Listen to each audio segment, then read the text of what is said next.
উদ্যোক্তা তৈরির লক্ষ্যে ডিএক্সএন লাকসাম সার্ভিস সেন্টারের উদ্যোগে এক প্রশিক্ষণ কর্মশালা অনুষ্ঠিত হয়েছে। ডিএক্সএন লাকসাম সার্ভিস সেন্টারে অনুষ্ঠিত এই ট্রেনিং সেশনে প্রধান অতিথি হিসেবে প্রশিক্ষণ প্রদান করেন ডিএক্সএন কোম্পানির কাউন্ট ডায়মন্ড ওসমান গনি আরমান।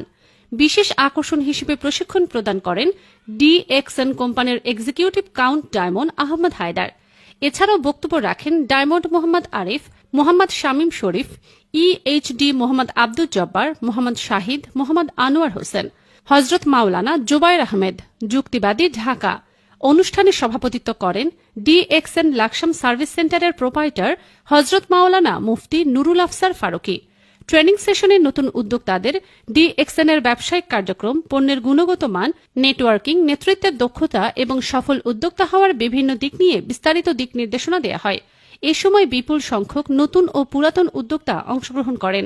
অনুষ্ঠানের শেষে সফলভাবে ব্যবসা পরিচালনার জন্য অংশগ্রহণকারীদের উদ্বুদ্ধ করা হয় এবং ভবিষ্যতেও এ ধরনের প্রশিক্ষণ কর্মশালা নিয়মিত আয়োজনের আশাবাদ ব্যক্ত করা হয়।